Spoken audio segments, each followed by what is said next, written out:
আন্তর্জাতিক মানবাধিকার আইন সহায়তা প্রদানকারী সংস্থার গাইবান্ধা জেলা শাখার ত্রিবার্ষিক সম্মেলন ও দোয়া মাহফিল অনুষ্ঠিত হয়েছে।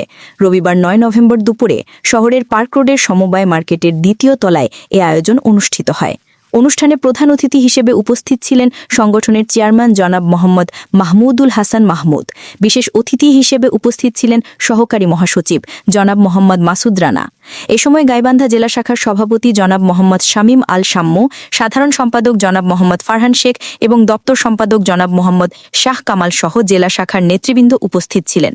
আলোচনা সভায় বক্তারা মানবাধিকার রক্ষায় সমাজের সকল শ্রেণী পেশার মানুষকে একসঙ্গে কাজ করার আহ্বান জানান।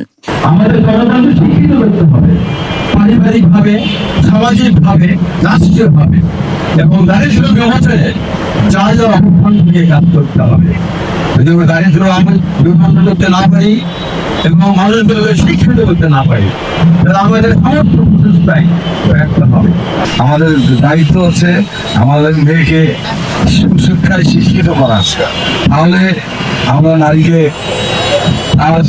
রক্ষা সে নিজেই করতে পারবে এবং আমরা যারা পুরুষ আছি আমাদেরকে মানবিক হতে হবে। আইন বিষয় হোক, মানবাধিকার কি, আমাদের কি করা উচিত, কি ক্ষমতাটা প্রয়োগ করলে আমরা সঠিক জায়গায় পর্যন্ত পৌঁছতে পারবো, এইটুকু আমাদের জানার অভাব আছে। কিন্তু আমরা আমাদের মাঝে যেটা খুশি সেটি হচ্ছে কিভাবে আমরা অন্যের পাশে দাঁড়াতে পারবো, কিভাবে নির্যাতিত নিপীড়িত পিছিয়ে পড়া মানুষের পিছনে দাঁড়াতে পারবো। এই স্বপ্ন থেকেই কিন্তু আমাদের আসলে পদযাত্রা শুরু হয়। সরকার বলেন আর দেশ যারা পরিচালনা করে তাদের বলেন, তারা এই জিনিসটাকে ঢেকে রেখেছে।